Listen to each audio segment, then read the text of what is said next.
நடந்துச்சு, நான் வந்து முஸ்லீம்னு சொல்லி தான் அவனை கொலை பண்ணேன் அப்படின்னு சொல்றது வந்து பார்த்தீங்கன்னா, அந்த கொலை விட கொடிய ஒரு கொடூரமா மனப்பான்மையானதான் நம்ம பார்க்க முடியும். அதுவும் மிருகத்தை விட மனிதன் கேவலமானவன், அதுவும் முஸ்லீம் கேவலமானவன் அப்படின்ற பார்வை தான் அங்கே வந்து விதைச்சு இருக்காங்க. அதனால் காங்கிரஸ் கூட்டணி ஆட்சிக்கு வந்துன்னா இந்துக்களுடைய மாங்கல்யம், மங்கள் சூத் என்கின்ற மாங்கல்யம் கூட பறித்து முஸ்லீம்களுக்கு கொடுத்துருவாங்கன்ற ஒரு கொடூர. இப்போ அந்த பசுமாட்டு தோல்லாம் தயாரிக்கப்பட்டக்கூடிய அந்த மிருதங்கமாக இருக்கட்டும், அந்த இதுவாக இருக்கட்டும், எல்லாத்தையும் பயன்படுத்தக்கூடிய இவங்க பசுவை எப்படி இவங்க தெய்வமாக வணங்குவாங்க? ஒரு வயோதிக முஸ்லீமை தாக்குதல் தொடுத்த அந்த கொடூர தன்மை உள்ள நபர்களை விட கொடூரமா பார்க்கணும் அந்த நீதிபதியை. நம்ம 15,000 ரூபாய் ஆளுக்கு ஃபைன் போட்டு அனுப்புறாங்க. அப்போ நீதி சமமா இல்லை பார்த்தீங்களா? இங்க ஒரு பக்கம் நீதி, இன்னொரு பக்கம் அநீதியாக தானே இருக்கு. இப்போ சட்டங்கள் எவ்வளோ கடுமையாக இருக்குது முக்கியமல்ல, ஆனால் இந்த சட்டத்தின் முன் யார் தண்டிக்கப்படுவா, யார் தண்டிக்கப்பட மாட்டா அப்படின்றது தான் கேள்வி. தன் நீதிக்கு முன்னாடி நிற்கிறவன், அவன் அரசனோ ஆண்டியோ யாருன்னு பார்க்கக்கூடாது, நீதி பரிபாலனம் அங்கே நிலைநிறுத்தப்படணும் அப்படின்றதுக்காக அந்த பொம்மை ஒரு அடையாளமாக இருக்குது. ஆனால் இன்னைக்கு அந்த பொம்மையெல்லாம் தேவையில்லை. ஏன்னா இன்னைக்கு நீதிக்கு முன்னாடி வந்து தமிழ்களம் நேயர்களுக்கு வணக்கம். இன்றைய நேர்காணலுக்காக நம்மோடு இணைந்திருக்கிறார் இந்திய தேசிய லீக் கட்சியின் தலைவர் மரியாதைக்குரிய தடா ரஹீம் அவர்கள். வணக்கம். வாங்க. வட இந்தியாவில் பார்த்தீங்கன்னா ஹரியானா மாநிலத்தில் ஆரியன் கான் அப்படின்ற ஒரு பிராமண சிறுவன் அவன் வந்து சுட்டு கொல்லப்படுறாரு. அதற்கான பின்னணியை வந்து போலீஸ் விசாரிக்கும் பொழுது பார்த்தீங்கன்னா கொலையாளி சொல்றாரு, நான் தெரியாதனமா வந்து ஒரு பிராமண சிறுவனை வந்து கொலை பண்ணிட்டேன், மாட்டுக்கறி வச்சிருக்காரு அப்படின்னு சொல்லிட்டு ஒரு எல்லாருக்குமே ஒரு ஆச்சரியப்படக்கூடிய விஷயமா இருந்தது. அது மட்டும் இல்லாமல் அந்த ஊர் சைட்ல இருக்கிறவங்களை பத்தி கேட்கும்போது பார்த்தீங்கன்னா அவர் மிகவும் நல்லவர். அதாவது ஹரியானாவோட முதலமைச்சர் என்ன சொல்லியிருந்தாருன்னா, மாடை வந்து தெய்வமா வணங்குறாங்க, ஸோ அப்படி இருக்கும்பொழுது இந்த மாதிரி மாட்டுக்கறி எடுத்துட்டு போனாங்க அப்படின்னும் பொழுது இந்த மாதிரியான விஷயங்கள் நடக்கத்தான் செய்யும் அப்படின்னு சொல்லி ஒரு கருத்தை வச்சிருந்தாரு. வட இந்தியாவில் இந்த பசு குண்டர்கள், இந்த முஸ்லிம்களுக்கு எதிரான இந்த தாக்குதல்ன்றது எந்த அளவுக்கு இருக்குதுன்றத கொஞ்சம் எக்ஸ்பிளைன் பண்ணுங்க. இப்போ பார்த்தீங்கன்னு சொன்னா அந்த கொலை நடந்துச்சு, நான் வந்து முஸ்லீம்னு சொல்லி தான் அவனை கொலை பண்ணேன் அப்படின்னு சொல்றது வந்து பார்த்தீங்கன்னா, அந்த கொலை விட கொடிய ஒரு கொடூரமா மனப்பான்மையானதான் நம்ம பார்க்க முடியும். முஸ்லீம்னு சொல்லி நாங்கள் கொலை பண்ணிட்டோம், ஆனால் முஸ்லீம் இல்லை அப்படின்னு நினைச்சு கொலை பண்ணிட்டோம். ஆமாம், நினச்சி கொலை பண்ணிட்டோம். அப்போனா முஸ்லீமை கொலை பண்ணால் அரசுகளும் சட்டம் நீதி எல்லாம் வந்து அவங்களுக்கு ஒத்துழைப்பு கொடுக்குற மாதிரியே அந்த பேச்சு இருக்குது. வட இந்தியாவில் பொறுத்தவரையிலும் அப்படி தான் இருக்குது, யதார்த்தமாக அப்படி தான் இருக்குது. ஏன்னா இதுலேயும் பசு குண்டர்கள் என்று சொல்லக்கூடிய இது போன்ற வன்முறையாளர்களால் படுகொலை செய்யப்பட்ட இஸ்லாமியர்களுடைய எண்ணிக்கை என்பது எக்கச்சக்கமாக இருக்குது. ஒரு சிலர் தான் ஊடகங்களில் வருது, ஊடகங்களில் வராமல் பார்த்தீங்கன்னா நிறைய மறைக்கப்படுது செய்தி. அப்படிங்கும்போது அந்த ஊடகங்களில் வரக்கூடிய செய்திகளை வைத்து கூட இது நாள் வரலையும் வந்து அவங்களுக்கு ஒரு சரியான நீதி வந்து வழங்கப்படலை. அந்த கொலை வழக்கு அப்படின்னு போட்டு அவங்க அசால்ட்டாக வெளியே வர்றது. ஏன்னு சொன்னால் இதே ஹரியானாவில் அந்த இது போல் முஸ்லீம்களை கொன்று வெளியே வந்து அவன் ஒரு அமைப்பை ஆரம்பித்து அவன் வந்து மத்திய அமைச்சர்லேருந்து மாநில அமைச்சர்கள்கிட்ட நெருக்கமான தொடர்புள்ள நிகழ்வுகள்லாம் வந்து நிறைய நம்ம பார்த்துருக்கோம். இது போன்ற விஷயங்கள் வந்து அங்கே வந்து ஊக்குவிக்கிற மாதிரி தெரியாது. அதுவும் மிருகத்தை விட மனிதன் கேவலமானவன், அதுவும் முஸ்லீம் கேவலமானவன் அப்படின்ற பார்வை தான் அங்கே வந்து விதைச்சு இருக்காங்க. அதுதான் இன்றைக்கி வந்து நடைமுறையில் இருக்குன்னு பார்க்கும்போது இந்தியாவில் இதெல்லாம் ஒரு கொடூர மனப்பான்மை உள்ளவர்களால் கொலை என்பது எல்லா தரப்புலையும் ஒன்று தான். ஒரு உயிர் போகுதுன்றது என்பது சாதாரணமானது இல்லை. அது இரண்டு தரப்பும் எங்கே போனாலும் அது தவறு தான். அப்போ நான் வந்து அவன் வந்து ஒரு முஸ்லீம்னு கொண்டுட்டேன், பிராமணனாக இருக்கான் அப்படின்னு சொன்னால் இதுதான் கொடூரமாக தெரியுது எனக்கு. இது நாள் வரலையும் நடந்த கொடூர கொலைகளை விட இந்த கொலை வந்து எனக்கு அதோட கொடுமையா இல்லை. அதை தனிநபர் வந்து கொலை பண்ணிட்டாருன்றது ஒரு பக்கம். ஆனால் மக்களிடையே வந்து சொல்லும் பொழுது பார்த்தீங்கன்னா அவர் ஒன்றும் வந்து பெரிய அளவுக்கு தவறானவர் இல்லைன்ற மாதிரியும் போது இப்போ மக்களுமே அந்த நிலைமைக்கு மாறிட்டாங்களா வட இந்தியா முழுக்கவுமே? இல்லை, அப்படி பிரச்சாரங்கள் இல்லை. ஏங்க, பிரதமர் மோடியே கடந்த தேர்தலின் போதே அவர் எவ்வளோ விஷமத்தனத்தை கக்கணுமோ அவ்வளவும் ஆட்சிக்கு வந்தாரா இல்லைங்களா? அதனால் காங்கிரஸ் கூட்டணி ஆட்சிக்கு வந்துன்னா இந்துக்களுடைய மாங்கல்யம், மங்கள் சூத் என்கின்ற மாங்கல்யம் கூட பறித்து முஸ்லீம்களுக்கு கொடுத்துருவாங்கன்ற ஒரு கொடூர தன்மை உள்ள பேச்சுக்களும் அதை தொடர்ந்து ஒரு பிரதம மந்திரி அப்படி பேசுகிறாரு, உள்துறை அமைச்சர் அப்படி பேசுகிறாரு அப்படின்னும்போது அப்போ லோக்கல் பாலிட்டிக்ஸ் எந்த அளவுக்கு மோசமாக பேசியிருப்பாங்க. இப்போ சமீபத்தில் கூட ராஜஸ்தானில் ஒரு எம்எல்ஏ சொல்கிறாரு, இன்னும் 1-2 மணி நேரத்துக்குள்ளே நடவடிக்கை எடுங்க, இல்லைன்னா இங்கே இருக்கிற முஸ்லீம் முல்லாக்களுடைய ஒரு தலை இருக்காது, எல்லாரும் வெட்டி சாய்க்கப்படும் சொல்லி பகிரங்கமாக பேசுகிற வீடியோ வருது. அதே போன்ற பேச்சு நான் ரஹீம் பேசினா இவங்க சாதாரணமாக விட்டுருவாங்களா? என்னையை உட்பட இந்தியாவில் இருக்கக்கூடிய அத்தனை புலனாய்வு பிடுங்கிகளும் வீட்டுக்கு முன்னாடி நின்று அடுத்த நாளே அரெஸ்ட் பண்ணி கைது பண்ணி ஜெயிலில் போடுவாங்க. அதுக்கு தனி நீதிமன்றம், என்னைய நீதிமன்றம் இதை வச்சு அது நான் இவர் இப்படி பேசினார் அப்படின்னு சொல்லிட்டு தண்டனை வாங்கி கொடுத்து சிறைக்கு அனுப்பக்கூடிய நிலையில் இருக்கும்போது, அப்போ ஒரு பக்கம் நீதி, இன்னொரு பக்கம் அநீதி என்பதே அது ஒரு சமூக நீதிக்கான ஒரு செயல்பாடு இல்லை இல்லைங்களா? அப்போ இது ஒரு கொடூர தன்மை உள்ள ஒரு நிலை தானே. இப்போ நீங்கள் யாரை பழி வாங்க இப்படி ஒரு கொடூர தன்மையோடு இந்தியாவில் இப்படி ஒரு அதாவது இன்றைக்கி இருக்கக்கூடிய காவல்துறையாக இருக்கட்டும், உளவுத்துறையாக இருக்கட்டும், எல்லாமே பார்த்தீங்கன்னு சொன்னால் ஒரு முஸ்லீம் சின்ன தவறு செஞ்சால் கூட அது பெரிய பூர்வகரமாக காட்டப்படுது. இன்றைக்கி நாட்டில் அப்படி யதார்த்த நிலை அப்படி உருவாக்கி வச்சிருக்கு அரசுகள். அதே நேரத்தில் அரசு, காவல்துறை உட்பட எல்லாத்துலேயும் பார்த்தீங்கன்னா 60% மேலே RSS முஸ்லீம் எதிர்ப்பு மனப்பான்மை உள்ளவர்கள் தான் அரசு அதிகாரிகளாகவும் காவல்துறை உயர் அதிகாரிகளாகவும் நியமனம் செய்யப்பட்டு வராங்கன்னும் போது, அப்போ இதெல்லாம் பார்த்தீங்கன்னு சொன்னால் ஒரு நிரபராதியை கூட குற்றவாளி ஆக்கக்கூடிய தன்மை இவங்களுக்கு இருக்குது. இப்போ ஒரு போலீஸ் நினைச்ச ஒரு இன்ஸ்பெக்டர் நினைக்கிறாரு, ரஹீமுக்கு எந்த தொடர்பும் இல்லை, நல்லா விசாரணையில் தெரிஞ்சிச்சு, இருந்தாலும் ரஹீமை குற்றவாளி ஆக்கணும்னு சொன்னால் ஆக்கலாம். அதுக்குண்டான ஆதாரங்களை திரட்டி ரஹீம் தான் A1 அக்யூஸ்டா அப்படின்னு சொல்லி நம்மளை கோர்ட்டில் நிப்பாட்டி கோர்ட்டில் ஆதாரங்கள்லாம் சமர்ப்பித்து கோர்ட்லேயே கோர்ட்டு மூலிமா என்னை தண்டனை வாங்கி என்னை சிறையை அனுப்பினாங்கன்னா உங்களை மாரி ஊடகவியலாளர் என்ன பண்ணுவீங்க, இந்த வழக்கில் இந்த நபர் இப்படின்னும் போது அப்போ அது ஊடகத்தில் வரும்போது நம்ம பழகி இருக்கிறது, இவர் இப்படி செஞ்சிருக்க மாட்டாங்கன்னு சொல்லி மக்கள் சொல்ல மாட்டாங்க. ஒரு கால் செஞ்சிருப்பாரோ செஞ்சிருப்பாரோ அப்படின்ற ஒரு சித்தாந்தத்தை உருவாக்குவது தான் இந்த அரசுகளுடைய நிலையா இருக்கு. அது மட்டும் இல்லை, இப்போ திரைப்படங்களே எடுத்துங்க, நீங்கள் நிறைய திரைப்படங்கள் இப்போ இங்கே தமிழ்நாட்டிலே விஜய் எடுத்த படம் பாருங்கள், பீஸு, அப்புறம் துப்பாக்கி படங்கள் முஸ்லீம்களை ஒரு டெரரிஸ்ட் மாரி கொண்டு போகிறான் பாருங்களா. இப்படி ஒரு சித்தாந்தம். இப்ப நீங்க ஒரு விஷயம் சொன்னீங்கன்னா, இப்போ வட இந்தியாவில் உத்தரப்பிரதேச மும்பைக்கு போற ஒரு ட்ரெயின்ல ஒரு இஸ்லாமியர் வராரு, அவருடைய மகளுக்கு ஆட்டு இறைச்சி சமைச்சு அதுல கொண்டுட்டு போறாரு. எதில் இருக்கக்கூடிய ஒரு இளைஞர் அந்த மாட்டுக்கறியான்னு சொல்லி எல்லாருமே அடிக்கிறாங்க.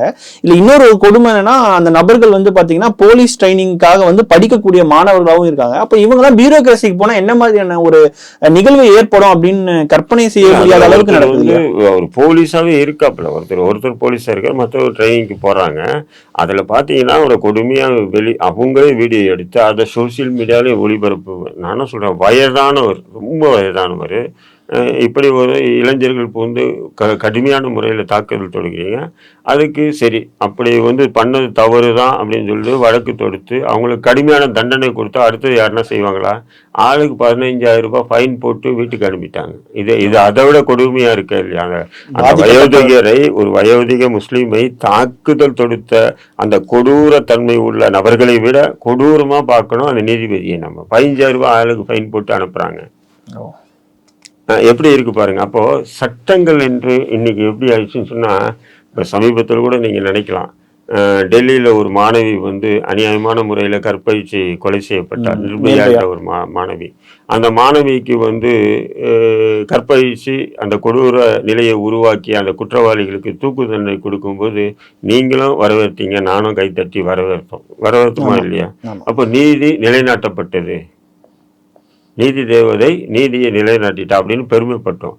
அதே சம்பவம் இது காஷ்மீரில் ஆசிஃபா என்ற ஒரு பெண் குழந்தையை கொடுமையான முறையில் கோயிலில் வச்சு கற்பழித்து கொலை பண்ண அந்த கொடூர குற்றவாளிகளுக்கு பார்த்தீங்கன்னா 4 ஆண்டு 3 ஆண்டு 2 ஆண்டு தண்டனைகள் வழங்கப்பட்டிருக்கும்போது அப்போ நீதி சமமாக இல்லை பார்த்தீங்களா? இங்கே ஒரு பக்கம் நீதி, இன்னொரு பக்கம் அநீதியாக தானே இருக்குது. இப்போ சட்டங்கள் எவ்வளோ கடுமையாக இருக்கிறது முக்கியமல்ல, ஆனால் இந்த சட்டத்தின் முன் யார் தண்டிக்கப்படுவா யார் தண்டிக்கப்பட மாட்டா அப்படின்றது தான் கேள்வி. ஏன்னு சொன்னால் இங்கே நிர்பயா வழக்கில் குற்றம் சாட்டப்பட்ட குற்றவாளிகள் அனைவரும் சாதாரணமான வறுமையில் வாழக்கூடிய ஏழை மக்கள், அவங்களுக்கு நீதி நிலைநாட்டப்பட்டது. ஆனால் ஆசிபா வழக்கில் அரசியல் பின்புலம் கொண்ட, அதுவும் பாஜக பின்புலம் கொண்ட அரசியல் பேருவழிகள், அதனால் அவர்கள் காப்பாற்றப்படுறாங்க. அப்போ நீங்க சட்டம் எவ்வளவு கடுமையா கொண்டு வர்றது முக்கியம் இல்ல, இந்த சட்டத்தின் முன் நிற்கக்கூடியவங்க யாருன்றதுதான். இப்போ உதாரணத்துக்கு நீதிமன்றங்கள்லாம் போனீங்கன்னா அந்த நீதி தேவதை பொம்மை ஒன்று வச்சிருப்பாங்க. அந்த நீதி தேவதை பொம்மைக்கு கண்கள் மூடப்பட்டிருக்கும், கண்கள் கட்டி வச்சிருப்பாங்க. எல்லா நீதிமன்றங்கள்லயும் இருக்கும் இந்த பொம்மை இருக்கும். ஆனா இன்னைக்கு எப்படி இருக்குன்னு சொன்னா, அது ஏன்னு சொன்னா, தன் நீதிக்கு முன்னாடி நிற்கிறவன், அவன் அரசனோ ஆண்டியோ சிறுபான்மையோ பெரும்பான்மையோ யாருன்னு பார்க்கக்கூடாது, நீதி பரிபாலனம் அங்கே நிலைநிறுத்தப்படணும் அப்படின்றதுக்காக அந்த பொம்மை ஒரு அடையாளமாக வைக்கிறது. ஆனால் இன்னைக்கு அந்த பொம்மையெல்லாம் தேவையில்லை. ஏன்னா இன்னைக்கு நீதிக்கு முன்னாடி அரசனுக்கு ஒரு சட்டம், ஆண்டிக்கு ஒரு சட்டமாக தான் இருக்கு. பணம் செல்வம் இருந்ததுன்னா அவன் எதையும் சாதிச்சுக்கிறான், அவன் சட்டத்தை கூட அவனை தன் வலையில் வளைச்சிக்கிறான். அதே நேரத்தில் பாமர மக்கள் ஏழை அவனால் சட்டத்தை அவனுடைய விலை கொடுத்து வாங்க முடியல, எதுவுமே பண்ண முடியல. அப்போ அவன் தண்டிக்கப்படுறான். இதுதான் நீங்க பார்க்கணும். இன்னொரு கேள்வி என்னன்னா, இப்போ எல்லா பிரச்சனைகளுக்கும் இந்த மாட்டுக்கறின்ற விஷயம் தான் மையப்புள்ளியா இருக்கும் பொழுது, பெரும்பாலான இடங்கள்ல இந்த மாதிரி மாப் லிஞ்சிங் நடக்கும் பொழுது அந்த முஸ்லிம்கள்னு சொல்லப்படக்கூடிய நபர்கள் கிட்டேயே பெரும்பாலும் இருக்குது என்ன, ஆட்டு இறைச்சியா இருக்கும் பொழுது, இப்போ முஸ்லிம்கள் தான் இருக்கக்கூடிய எல்லா மாட்டுக்கறியும் சாப்பிடுறாங்க, எல்லா மாடையும் அழிக்கிறது முஸ்லீம் தான் அப்படின்ற ஒரு தோற்றத்தை இவங்க கிரியேட் பண்றாங்களா? இவங்களுக்கு அது ஒரு சாக்கு சார். மாட்டுக்கறின்றது அப்படின்னு பார்த்தீங்கன்னா, இந்தியா முழுக்க இன்னைக்கு ஏற்றுமதி உலக நாடுகளில் இந்தியா 3வது இடமா 2வது இடமா ஏற்றுமதி விஷயத்துல. அந்த ஏற்றுமதி நீங்க தடுக்கலாம் இல்லையா? அந்த ஏற்றுமதி செய்யக்கூடியவங்க யாரும் எல்லாம் பிஜேபி, RSS, பிராமண கூட்டங்கள் தான் ஏற்றுமதி இருக்கிறாங்க. ஆனா அதுக்கு பேர் மட்டும் முஸ்லீம் கம்பெனி பேர் வச்சுட்டு வெளிநாட்டுகளுக்கு ஏற்றுமதி பண்றீங்க நீங்க. அப்படிங்கும்போது அதெல்லாம் நீங்க தடுத்து நிறுத்தாவே இங்க இதுவாயிடும் இல்லையா? அது ஒரு சாக்கு அவங்களுக்கு. அது மட்டும் இல்லை, இப்போ உதாரணத்துக்கு வீணையா இருக்கட்டும் அல்லது இந்த தபலாவா இருக்கட்டும், இதெல்லாம் பிராமணர்கள் தான் பயன்படுத்துறாங்க. பட் அது பார்த்தீங்கன்னா பசுமாட்டினுடைய தோலினால் மட்டும்தான் அதை செய்ய முடியுமா? இப்போ சமீபத்தில் கூட ஒரு மிருதக ஆசிரியர் ஓப்பன் டாக் பண்ணியிருந்தார். அவரு முழுக்க இது பசுமாட்டினுடைய தோலினால் தயாரிக்கப்பட்டது தான். அப்போ அந்த பசுமாட்டு தோலால் தயாரிக்கப்பட்டக்கூடிய அந்த மிருதங்கமாக இருக்கட்டும், அந்த இதுவாக இருக்கட்டும், எல்லாத்தையும் பயன்படுத்தக்கூடிய இவங்க பசுவை எப்படி இவங்க தெய்வமாக வணங்குவாங்க? என்னன்னு சொன்னால் அது ஒரு சாக்கு. இப்போ மாடு பசு அப்படின்றது ஒரு சாக்கு. நான் என்ன சொல்கிறேன், உணவு என்பது அது ஒரு மிருகம். அந்த மிருகத்தை உணவை உண்ணக்கூடிய மக்கள் இந்தியாவில் நிறைய பேர் இருக்காங்கன்னும் போது அதை நீங்கள் என்ன பண்ணணும், அது அந்த விஷயத்துக்காக கொலை செய்கிறதும், அந்த கொலைக்கு அரசே துணையாக இருக்கிறதும், இதெல்லாம் பார்த்தா கொடுமையாக இருக்குது. இது பார்த்தீங்கன்னா இந்த 21ஆம் நூற்றாண்டில் உலகத்தில் எங்கும் இது போன்ற ஒரு காட்டுமிராண்டித்தனமான செயல் நடக்காது. அது இந்தியாவில் தான் நடக்குது.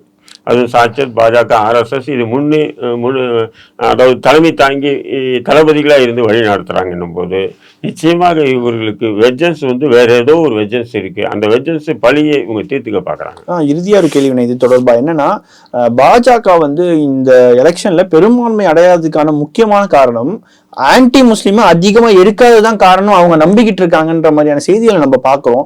அதனாலதான் இந்த ஆஃப்டர் 2024 அப்புறம் இந்த வக்பு வாரிய சட்டமா இருக்கட்டும், இல்ல இன்னும் நிறைய விஷயங்கள், குறிப்பா சொல்ல போனா முஸ்லீம்களோட வீடுகளை இடிக்கிறதா இருக்கட்டும், இல்ல அதிக அளவில் நடக்கிறதுக்கான காரணம் இதுவா இருக்குமா? இல்ல. அதாவது பாஜக கடந்த 10 ஆண்டுகளா அதுவும் கடந்த 5 ஆண்டுகள் ஃபர்ஸ்ட் இதுக்கு முன்னாடி இந்த தேர்தலுக்கு முன்னாடி 5 ஆண்டுகள் பார்த்தீங்கன்னு சொன்னா கடுமையான முஸ்லீம் எதிர்ப்பு.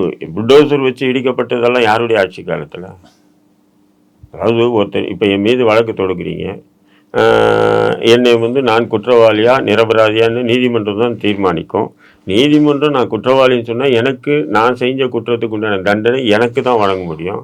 என்னுடைய வீடு இடிக்கிறதுனால ஒரு கால் எங்களுடைய தந்தையுடைய வீடாக இருக்கும், அந்த தந்தை வீட்டில் நான் இருக்கின்றது வீட்டை இடிக்கிறதுனால என்னுடைய குடும்பம் மட்டும் நடுத்தருக்கு வரல, ஒட்டுமொத்த என்னுடைய தந்தை உட்பட அண்ணன் சகோதரர்கள் எல்லாருடைய வீடுகளும் நடுத்தருக்கு வரும். இது மட்டும் இல்லை, உச்சநீதிமன்றத்தில் சமீபத்தில் ஒரு வழக்கு போகும்போது என்ன சொல்கிறாங்க, என் வீட்டில் குடியிருந்த குடித்தனத்தார் இந்த குற்றத்தில் ஈடுபட்டார் என்பதற்காக அரசு ஒட்டுமொத்தமாக இந்த வீட்டை இடிச்சிட்டாங்க. ஆக மொத்தம் இங்கே 18 பேர் குடியிருந்தாங்க இந்த வீட்டில். அதில் ஒரு ஆள் இவர் செய்த குற்றத்துக்காக வீடை இடிச்சிட்டாங்க. இப்போ இந்த 18 பேருடைய நிலை என்ன அப்படின்னு உச்ச நீதிமன்றத்தில் வழக்கு தொடுத்திருக்காரு. புரியுதுங்களா? அதாவது சொந்த வீட்டுக்காரனை மட்டும் இடிக்கிறதுல ஒட்டு மொத்தமா என்னன்னு சொன்னீங்கன்னா, ஆக்கிரமிக்கப்பட்ட வீடுகள் அப்படின்னு சொல்றாங்க. இப்ப சமீபத்தில் கூட உத்தரப்பிரதேசல ஆக்கிரமிக்கப்பட்ட வீடுன்னா வீடு இடிக்கிறது ஆக்கிரமிக்கப்பட்டது. அங்க வீட்டுக்கு முன்னாடி இருந்த விலை உயர்ந்த கார்களை வந்து வாகனங்கள் 4 சக்கர வாகனம் காரெல்லாம் வந்து விலை உயர்ந்த காரெல்லாம் புல்டோசர் வச்சு அடிக்கிறாங்க. வீடியோஸ் இருக்கு நிறைய. அப்போ வீடு அபகரிக்கப்பட்ட இடத்துல கட்டிட்டு நீங்க இடிச்சிட்டீங்கன்னு சொன்னா கூட சரி, பட் இது புரியுதுங்களா? அப்போ உச்சநீதிமன்றத்தில் யூபி அரசு ஒரு ஒரு ஒரு இது சமர்ப்பிச்சிருக்காங்க. என்னன்னு சொன்னால், இந்த வீடு வந்து அதாவது மாநகராட்சியினுடைய கட்டளைக்கு மீறி இப்போ இங்கே கூட கட்டுறாங்க பார்த்தீங்களா, 8 அடுக்கு அனுமதி வாங்கிட்டு 8வது 9வது அடுக்கு எக்ஸ்ட்ரா ஒன்று கட்டிடுவாங்க. எல்லா இடத்துலையுமே கட்டுவாங்கன்னு வைங்களேன். அது போல புகார்கள் தான் வந்து உச்சநீதிமன்றத்தில் சமர்ப்பிச்சிருக்காங்க. சரி, நீ வந்து 8 அடுக்கு 2 அடுக்கு கட்டுறாங்க, 3வது அடுக்கு ஆக்கிரமிக்கப்பட்ட இடம்னு சொன்னால் அந்த வீடு மட்டும்தான் இடிக்கணும். ஒட்டுமொத்த பில்டிங்கை இடிச்சு தரைமட்டமாக்குறீங்களே. அப்போ இது இந்த நாட்டில் நடக்கக்கூடிய ஜனநாயக ஆட்சியா அல்லது மன்னராட்சியா, சர்வதேயான மன்னராட்சியா அப்படின்ற ஒரு கேள்வி இருக்கு இல்லையா? அப்போ கடந்த 5 ஆண்டுகளாக இது போன்ற கொடுமை குறைஞ்சது 1,56,000 வீடுகள் இடிக்கப்பட்டிருக்கு இந்தியா முழுவதும். லட்சக்கணக்கான மக்கள் தெருவில் வந்திருக்காங்க, முஸ்லிம்கள்.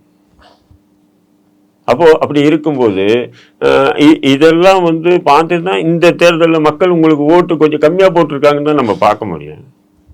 மக்கள் ஏத்துக்கலைன்னு தான் பார்க்க முடியும். இல்லை, இந்தியாவில் 1,00,000 வீடுகள் அப்படின்னா கிட்டத்தட்ட பாலஸ்தீனில் மக்கள் எத்தனை இழந்திருக்காங்களோ அதுக்கு சமமாக வருது இல்லையா இந்த எண்ணிக்கைன்றது? பாலஸ்தீனத்தில் நேரடியான போர், இங்கே அரசியல் ரீதியான ஒரு அட்ராசிட்டி அப்படிதான் பார்க்கணும் நம்ம. அங்கே பாலஸ்தீனில் நடக்கக்கூடிய ஒட்டுமொத்த கிறிஸ்தவ நாடுகளும் ஒன்று சேர்ந்துட்டு அந்த இஸ்ரேலுக்கு ஆதரவா பாலஸ்தீனுக்கு எதிராக செயல்படுது ஒட்டுமொத்த கிறிஸ்தவ நாடுகள். இது ஓப்பனாக சொல்லுது. அங்கே நடக்கிறது மதவாத போர். அங்கே பாலஸ்தீனில் நடக்கிறது ஒரு மதவாத போர். ஒட்டுமொத்த கிறிஸ்தவ நாடுகளும் சேர்ந்துட்டு இஸ்ரேலுக்கு துணையாக இருந்துட்டு அங்கே அழித்து ஒழிப்பு விஷயத்தை நடத்துகிறாங்க. இங்கே வந்து பார்த்தீங்கன்னா இஸ்லாமியர்களுக்கு எதிராக இந்த ஆர்எஸ்எஸ் பாஜக வந்து ஒரு வன்மத்தை கக்கி இந்த மாடு, அப்புறம் ஆக்கிரமிக்கப்பட்ட இடம், குற்றவாளி, மசூதி கேட்டால் முகலாயர் காலத்தில் இதை பண்ணாங்க, அக்பர் இந்த இடத்தை இடிச்சிட்டு இதை கட்டினாரு, இவர் இந்த இடத்தை இடிச்சு இப்படி கட்டினார். இப்போ ஒரு சமீபத்தில் கீழக்கரையில் ஒரு பள்ளிவாசல் வந்து இது வந்து கோயிலாக இருந்தது பள்ளிவாசல் ஆக்கிட்டாங்கன்ற ஒரு சர்ச்சை. அதுக்கு வீடியோ எப்படி வருதுன்னு சொன்னால், இந்த தூணெல்லாம் பாருங்கள், கோயிலில் வைக்கிற தூண். முட்டாக்கூவில் ஒவ்வொரு நூற்றாண்டிலும் ஒவ்வொரு விதமான கட்டிடக்கலை உலகத்தில் அறிமுகப்படுத்தப்பட்டு இருக்கு. புரியுதுங்களா? பழங்காலத்தில் வந்து அந்த கட்டிடக்கலை அப்போ எப்படி இருந்தது அப்படிதான். கோயிலுக்கும் தூண் அப்படிதான் வச்சிருப்போம், பள்ளிவாசலுக்கும் அப்படிதான் வச்சிருப்போம், வீட்டுக்கும் அப்படிதான் வச்சிருக்கான். புரியுதுங்களா உங்களுக்கு? ஒவ்வொரு காலத்திலும் நடக்கக்கூடிய கட்டிடத்தினுடைய அது முன்னேற்றம் சொல்லலாம். இப்ப பாத்தீங்கன்னா தூணெல்லாம் வைக்கிறது இல்லை, இப்போ ஓப்பன் இதுவா இருக்கு. இப்போ இந்த காலத்துல கட்டினாங்கன்னா இப்போ இருக்கக்கூடிய நவீன காலத்தை மாதிரி தான் கட்டிடக்கலையா இருக்கும். ஆனா கோயிலும் இப்படி இருக்கு, பள்ளிவாசலும் இப்படி இருக்குன்னா இது கோயில் இருந்தது பள்ளிவாசல் ஆக்கிட்டாங்கன்றதெல்லாம் எந்த அளவுக்கு இவனுங்க வந்து மூளையை வந்து பீரோல கட்டி வச்சுட்டு வந்து வெளியே பேசுறானுங்களா, அல்லது உண்மையிலே தெரிஞ்சுக்கிட்டே வந்து ஒரு குழப்பத்தை ஏற்படுத்தணும்னு பேசுறாங்களா எனக்கு தெரியல. இதுக்கு சில பேர் விவாதத்துல என்ன சொல்றாங்க, அது பாருங்க, நீங்க கோயில் தூண் மாரியே இருக்கு பாருங்க, அந்த என்ட்ரன்ஸ் பாருங்க, கோயில் என்ட்ரன்ஸ் மாதிரியே இருக்கு. லூசு பசங்களா, நான் சொல்றேன், அது அந்தந்த காலத்தில் கட்டிடக்கலை வல்லுநர்கள் எப்படி இப்படி வடிவமைக்கிறாங்க அப்படிதான் பள்ளிவாசல், வீடு, கோயில், சர்ச்சு எல்லாமே அப்படிதான் கட்டியிருப்பாங்க.